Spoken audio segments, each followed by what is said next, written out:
Hi, it's Andy, and today I am coming to you from a slightly different position to film my May wrap-up.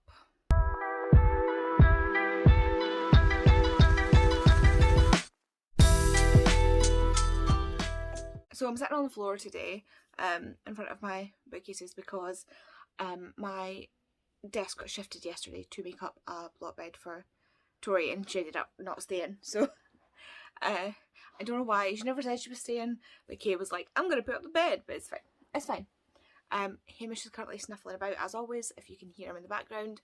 I don't know what's happening with my hair today, so please just ignore the hair. But Hamish, this is going to be fun to film with Hamish.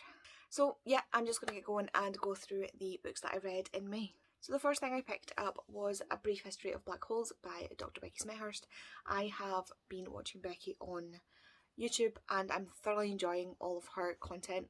It's all about space, really, astrophysics. She's an astrophysicist that studies black holes, and all of her stuff is really fascinating, really easy to listen to and to understand. And this is really just, like she says, a brief history of black holes. It's a good overview for someone who knows absolutely nothing, and it's very similar to the 10 things you should know about space that she did. This is very similar to that, in that like it's a nice brief overview without too much complicated astrophysics, math and stuff like that. So I really enjoyed this, and just I recommend it to anybody, especially if you have any sort of interest in astrophysics. It was just amazing. Then I picked up Immortality: A Love Story by Dana Schwartz. I can't remember. I think this is the second in a duology, and I think it's only going to be a duology. The first one is Anatomy: A Love Story, and it is there. This one, again, the story kind of dragged a bit. It made me want to watch Queen Charlotte because she ends up through, you know, the circumstances where a writer is like, I want to get my character to this place, and I'm gonna find a way to do it that makes no sense to the actual plot. This is what she did. So she ends up in the court of Queen Charlotte and King George, and there's a completely unnecessary new love interest. It's not what I expected it to lead, the last one to lead into, and I don't know, I enjoyed it more than the first one because of the input of Charlotte. And it's not even Queen Charlotte, it's Princess Charlotte. So like Queen Charlotte's granddaughter is who she meets. So she meets Queen Charlotte's granddaughter Charlotte, who in history died in childbirth very young. And this is there's a twist on it, and there's a sapphic romance, and those bits I loved, her interactions with Charlotte. And I just feel like she just lost the thread of this one a little bit, and I definitely enjoyed it. It's still like a 3-star read, 3.5 maybe, but just not my favourite. Again, sorry if you can hear Hamish, he is just right next to the tripod, just digging to get himself a wee comfy bed for some reason. Next up, I read The House of Hades and The Blood of Olympus by Rick Riordan because I was finishing my reread of The Heroes of Olympus. This is one of my favourite series of all time. I love the way he brings in the Romans and expands the world. I don't want to say too much because I know a lot of my friends have only read Percy Jackson and only some of Percy Jackson, so I don't want to talk too much on this, but these are the 4th and 5th books in that series, and so books like 9 and 10 in the whole like Percy Jackson arc.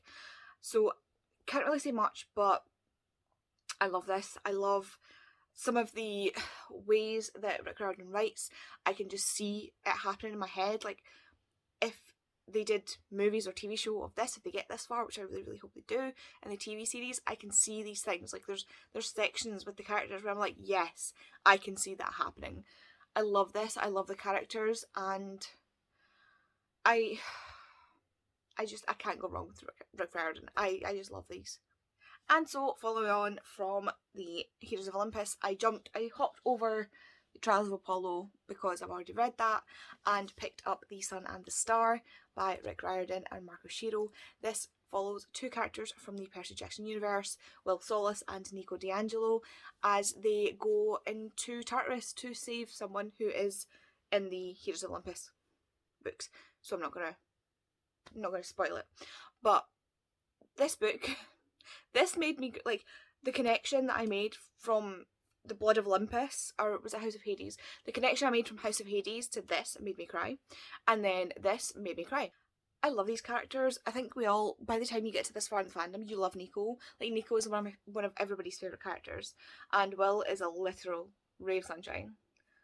Literal ray of sunshine. Not metaphorical, literal. He is the son of Apollo. I mean literal.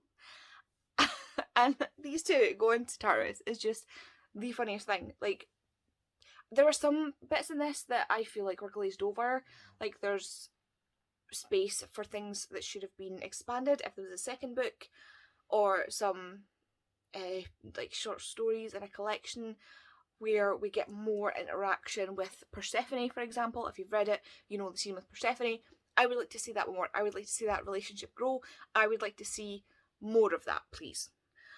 So it opens up the doors for a lot to be done in the future, but at the same time is very much like, it's what you expect from Rick Riordan. It is a one shot of a myth from Greek mythology, but with his characters. That's what it is. And I wondered if I was going to be able to tell the influence from Marco Shiro, and I don't think it was too obvious. Like, it integrated really, really well. It wasn't like, oh, this isn't a Rick Riordan book. Like, the characters were very true to the characters, like how they are, and the same research was still done into the myths. It was still just, you know, very obvious as like a Percy Jackson Greek mythology Rick Riordan book. So I'm glad that it didn't just suddenly derail from that and go in a completely different direction, because that would have been really distracting. But yeah, I really, really enjoyed this, and it was a bit more of a deep dive into like Nico, and it talked a lot about mental health, which was really refreshing and really lovely. I mean, he does it a lot anyway, Rick, but this one, it just shows, especially from jumping from Heroes of Olympus, it shows how much he's grown and how much he's learned, and I, again, can't go wrong with Rick Riordan. So next up, I sort of throughout reading these books, kind of like in between each book, I picked up another one of my Lindsay Sands series, so I'm just going to do that as a lump before I do the sort of the second half of the month's books, because in between the books that I've just talked about, I read the Lindsay Sands books and then stopped and focused on the end of my TBR, so I'm just going to go through them all now because it's all the one series. So the next one that I read was Vampires Are Forever, and this follows Thomas and Inez as Thomas is hunting for Marguerite. Marguerite has gone missing and everybody is terrified, everybody is worried, because Marguerite would never disappear like this, especially when her only daughter is pregnant and about to give birth. So Thomas, her nephew, who was raised by her, is basically, it goes to London to try and find her because that's where she was headed last. And he meets Inez, who works for Arjuna Enterprises in the UK. She is actually the vice president of the UK branch, but she has not yet been told about vampires. She does not know that she works for a family of vampires. So she is kind of cut into a rude awakening when Thomas is told to feed from her and tries to, and does, but then discovers that he can't get into her mind because she is his life mate, and it's like, oh shit. So of course he calls Bastien, and Bastien's like, oh damn. Well, good luck fixing that, because I'd like to keep her as an employee. So she then ends up going with him, and they go from London to York to Amsterdam and then back to York, I believe, or London to York to London to Amsterdam to York. They end up in all three places, and I love, like, one of Thomas's favourite places in the world is Amsterdam, and same, Like, I love Amsterdam. I've been there a couple of times, and every time I'm there, I love it. I have never had a bad experience in Amsterdam, and it's just so beautiful to me. The old buildings, the canals, the history that is in Amsterdam, and Thomas embodies that as well. Thomas loves that, which is why Thomas is one of my favourites. And he discusses that as he goes round, but there's also, you know, an added twist where he's been spiked with this stuff that makes him like really, really like switched on. If you know what I mean. There goes Hamish again. Hamish. We're just gonna, he's climbing on the deflated bed. We're just gonna continue. So yeah, Inez and Thomas together are just the best. I love them so much. And then we finally move on to Vampire Interrupted, which is Marguerite's story, which goes right back to the end of Vincent's story, which is book 5, and kind of follows Marguerite from there, and you find out what happened to Marguerite when she went missing and why she went missing, and there's a plot twist that changes the whole series in there as well. It kind of has a whole ripple effect through the series, and I just love this. Like, Marguerite is one of my favourite characters ever. She is like an old soul. She's like an old lady. She is a grandma, like, or she's about to be a grandma, and she has raised several children, her own 4 children, plus her nieces and nephews. Like, she is the mother of strays. She will take in anybody who has lost their parents and is like, I will be your new mother. She is born to be a mother, and she embodies that. But at the same time, like, she looks about 25 and she has the sass to go along with it. But I just love Marguerite. Like, she's just about 50 years ago being let out of a 700-year abusive relationship, and I love her story so much.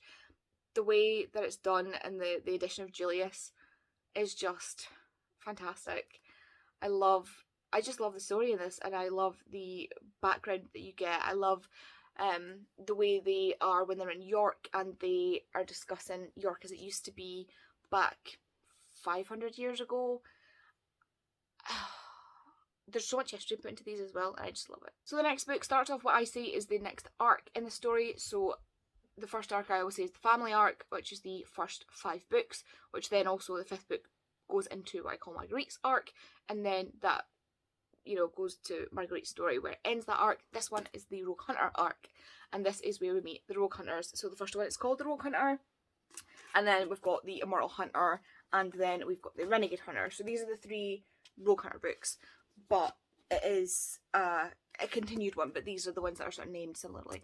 So the Rogue Hunter is about Sam and Garrett Mortimer. Mortimer we see in the other books as a Rogue Hunter that works for Lucian, and he is sent with his partner Becca to Cottage Country to figure out what's happening, and they are put in a mansion cottage next to these 3 sisters, and turns out one of them is his life mate, but she is not what he expected. Like, she is really, really thin and has dark hair and is really, really clumsy.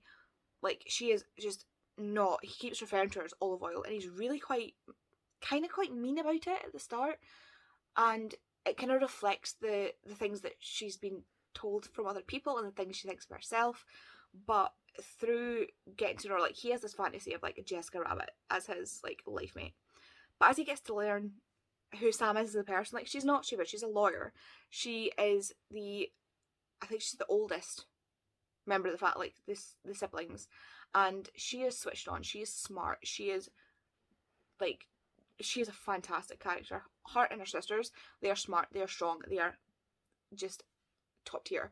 And he starts to see that this idea of what perfection is, being a physical thing, is just ridiculous, because as he gets to know Sam, he realises how incredible she is, and at the end of the day it doesn't matter what she looks like, and he learns to see the beautiful things in the way she looks, and it turns his attitude on it in a way that I really, really like, because the body positivity in this is great. But also, Sam is the way she is because of years and years of medical neglect and gaslighting, which, same. So when she is eventually turned later on in the series, you know, she does gain a little bit of weight, and she's no longer like unhealthily pale and things like that, because turns out she had like, there was something going on that the doctors never caught, because they were always like, your blood work's fine. So yeah, she had an unknown mystery illness that was never figured out. It was never named, but she had like an unknown mystery illness where doctors just didn't pick up on it. So again, same. The next one, the Immortal Hunter, comes directly after the Rogue Hunter. These were written in really quick succession for that reason. So this follows directly on. So after Sam and Mortimer's story, this switches to Decker's perspective, and it has been sort of revealed that a rogue they've been hunting for 50 years has appeared again.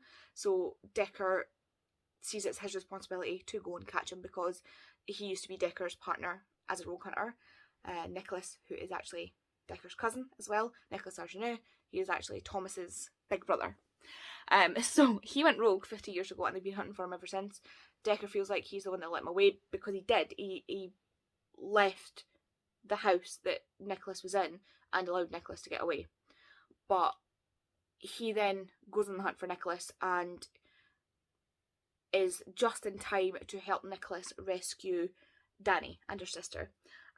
But unfortunately, one of the rogues gets away with Danny's sister, and they have to take Danny with them to...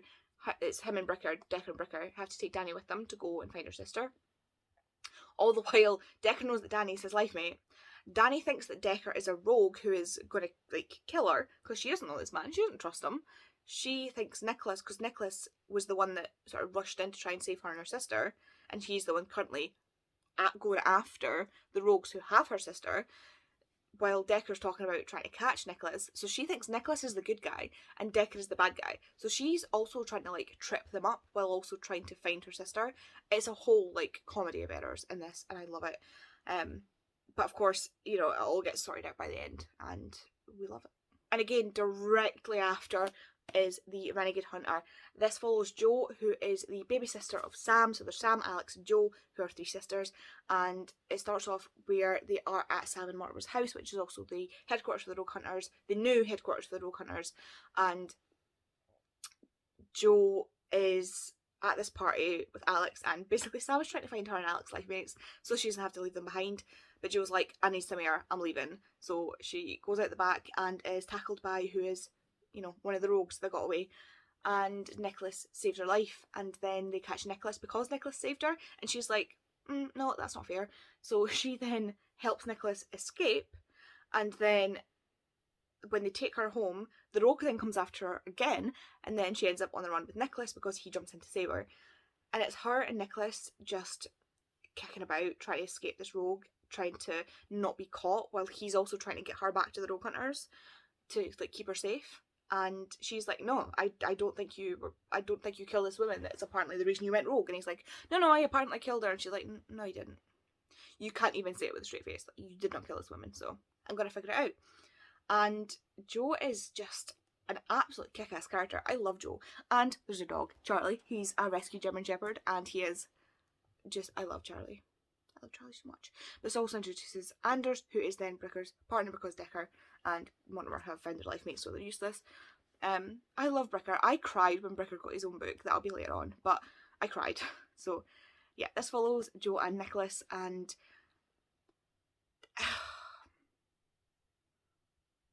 I was just so happy to read this because I love Jo and I love Nicholas as characters. Like, you get to know them so well in this, and it's just beautiful. So this one, Bitten by Cupid, is in fact a novella bind-up. So there are 3 novellas in it, and Vampire Valentine is the Lindsay Sands one, and this follows Tiny and Mirabeau, who are... Tiny is introduced in Vincent's book, and Mirabeau is introduced... I can't remember when Mirabeau's introduced, but she is a rogue hunter, and she is one of Jean-Louise's best friends, so she's in the first book. And they are taking Stephanie to Port Henry to kind of hide her from the rogues, because the rogues are still after her and Danny. Danny is safe with Decker, and they are trying to get Stephanie away from the firing line, basically. So they have to travel through the sewers in New York to get to a car to drive to Port Henry to get her to safety. And of course, everything goes wrong. They take a wrong turn and end up stuck in New York and try to find a way out. All the while, Tiny and Mirabel are life mates. Tiny is like, huh, well damn. And Mirabel's like, absolutely not. Nope. She has a lot of trauma from having lost her family as a very young woman, and has to kind of accept she bonds a bit with Stephanie because Stephanie's family are all alive, but she'll never get to see them again. Whereas Mirabel's entire family was slaughtered in front of her, and they kind of have this back and forth of like bonding between them, despite the fact that they have an antagonistic relationship. And for a novella, I really, really enjoy this one. It's short, it's sweet, but it packs a punch. This is getting to be a bit longer than I expected for a wrap-up because I got really into... I really love the Lindsay Sands books, so I will try and be a bit more brief. I've only got 1, 2, 3, 4, 5 more books to talk about. So, here we go. So next, I read Magic Study by Maria Schneider. This is the second in the Poison Study trilogy. There's 3 trilogies, so there's the Study trilogy, then the Glass trilogy, and then the second Study trilogy. So this is the order you should read them in. Magic Study is the second one. So Yelena has been has gone to Sitia from Ixia and has been reintroduced to the family that she never knew she had. She then goes to the city to start her magic training, and it doesn't... that's what it's supposed to be, but she never actually gets to enroll in the magic school because it's the fan, and of course it does. And there's this new threat that Yelena feels responsible for in some way because she's the only one that can help the last victim because of the way that the victim was... because of the way Yelena's powers work. I'm trying not to spoil anything.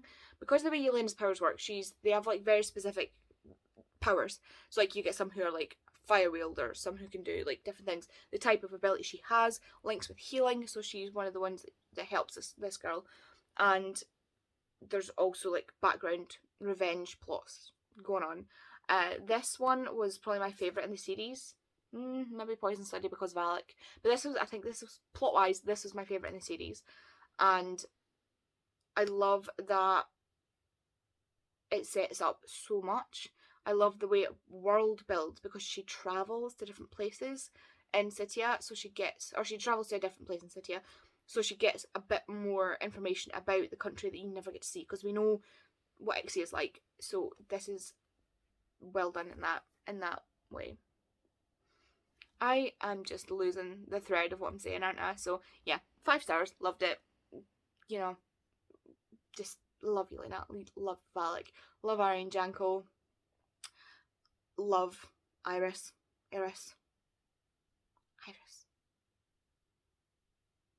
Unsure. Did not like Leaf in this, but you're not meant to. Then I read the book that I was really, really excited to read. So I read it, like I finished Magic Study, picked this up because it came in the mail, and that is Happy Place by Emily Henry.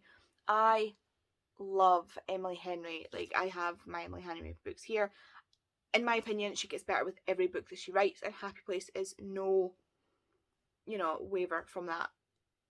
And look at this sprayed edges. I love that ombre effect. It's so beautiful. I love Emily Henry, and this book hit me in the gut.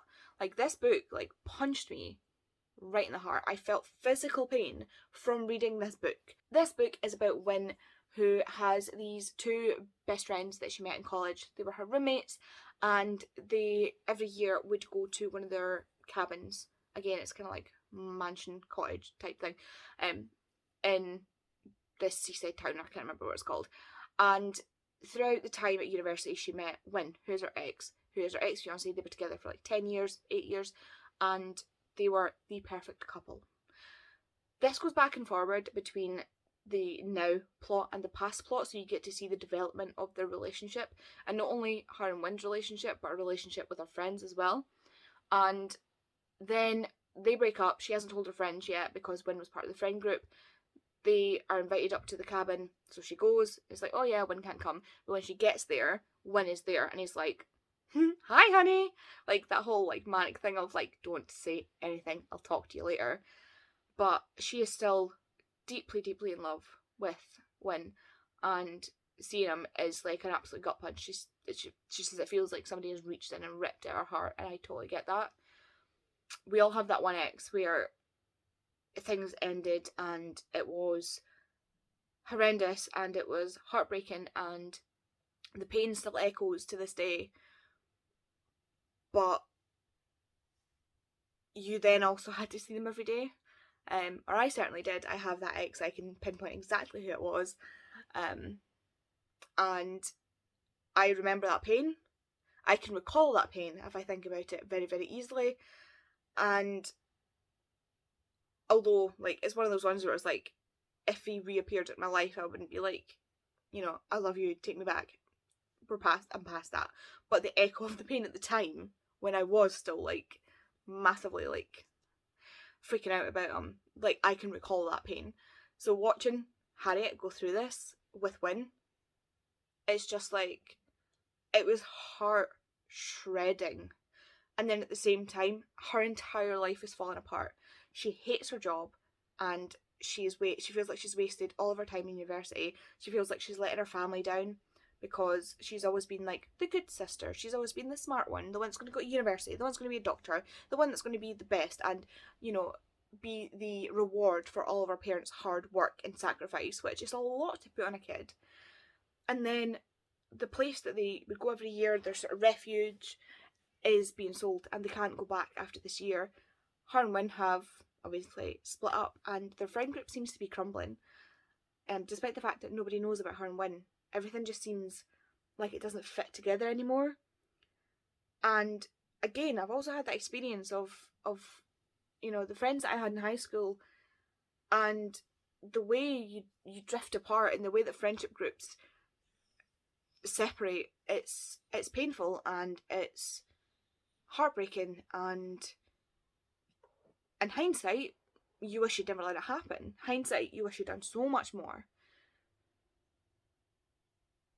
So when I tell you this was a gut punch, it was a gut punch, but it was also perfect. Like, it describes it perfectly. It mirrored my experience so well in some of the ways of, like, the way they, because I don't have a friend that has like a fancy camera, like none of that, but like the experience of that panic, because I'm very much like Harriet. I'm very much one of those people that lets life happen to them, and I regret not being more active in it. It echoed it so well that it just broke something inside me in the best way. Like, Emily Henry has like a port right into my feels. So yeah, this book, best Emily Henry yet. It is the best Emily Henry yet. Nora's still my favourite character from Book Lovers, but this is the best Emily Henry yet. And it was kind of like the No Show by Beth O'Leary was a major gut punch, and this was a major gut punch. So yeah, thanks guys for making me think I was going to get nice fluffy romances and, you know, shortening my life by 10 years. But yay! Then we took a quick swerve and I read A Diary of Blood. This book is hypnotising. I started reading this and I was like drawn right into this book. The first part of this book, like the first few sentences of this book, drew me in. Like, there's like trigger warnings and everything because this is about a seriously abusive relationship. But I'm going to read you the first page. I never dreamed it would end like this, my lord. Your blood splashing hot flakes onto my nightgown and pouring in rivulets onto our bedchamber floor. But creatures like us live a long time. There is no horror left in this world that can surprise me. Eventually, even your death becomes its own sort of inevitability. I'm sorry, that's your opening line to a book. That is your opening line to this book. God damn. So this is about Constanta, who is the first bride of Dracula, and she is, obviously, it starts off talking about his death, and then it goes back to when she first met him and how she first met him and became his bride. And it chronicles their life together and how she got from being, you know, the love of his life, she worshipped him, and how she ended up getting to the point where she kills him. And it is so beautifully written. It is. There's an allegory that I like for abuse, because people don't seem to understand abuse, and it's not a thing that comes out like suddenly. Abuse is like boiling a frog in a pot.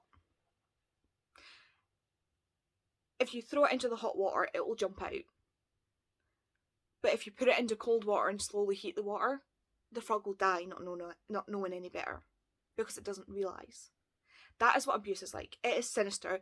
It takes time. It is something that builds up. It's not something that happens in a rush, because then, you know, if you meet someone and immediately they turn around and do something, you're like, I'm out.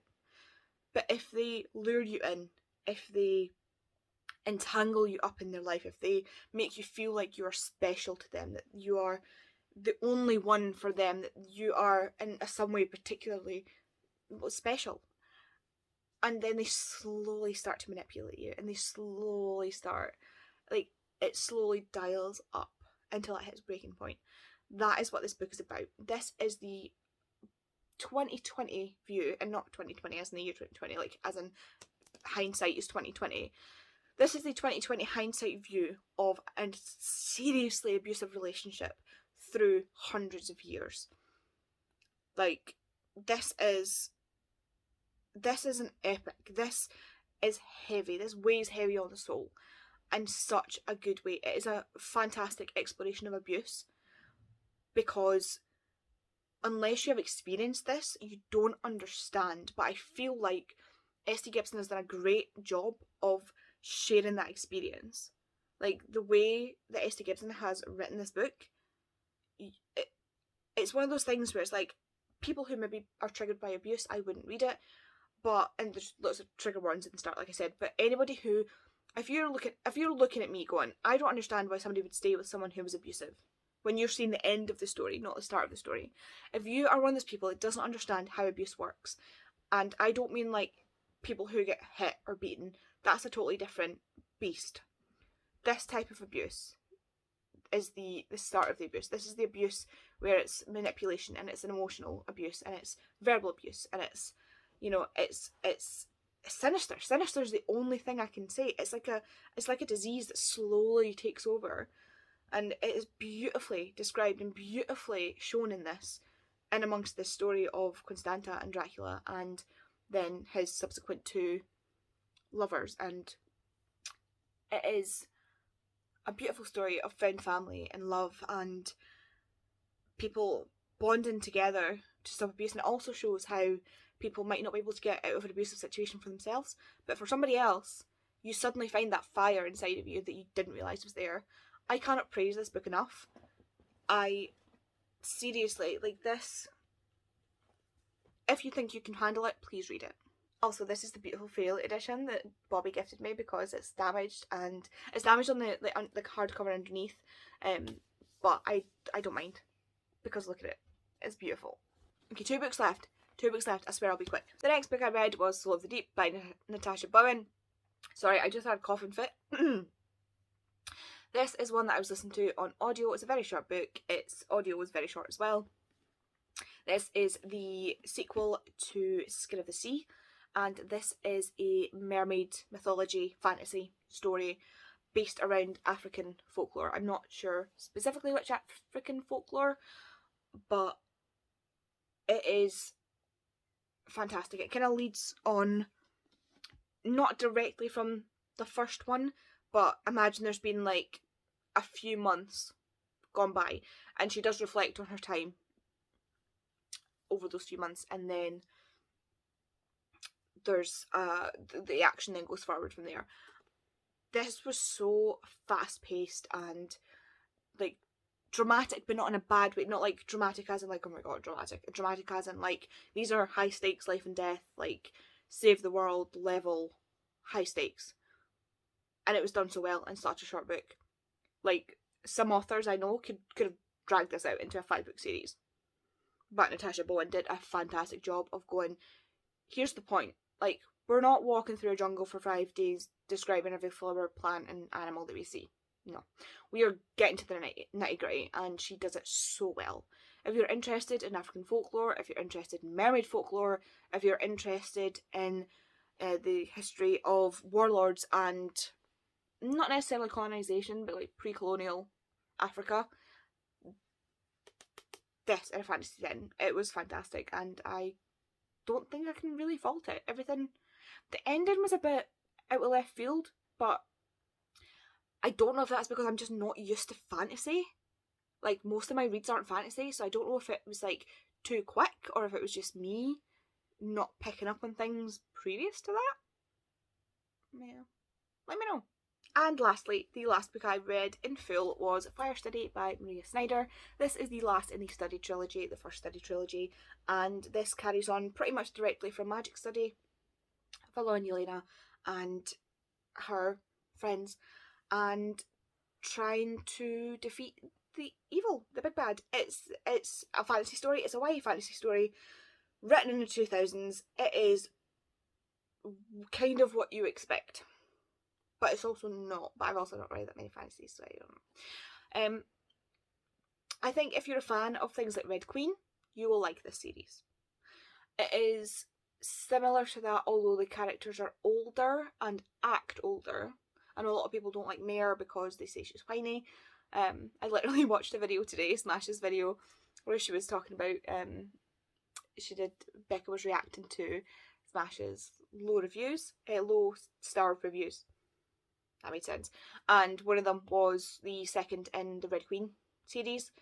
And one of the problems she had was that Mare was whiny. And she is, and Becca agrees, Mare is whiny.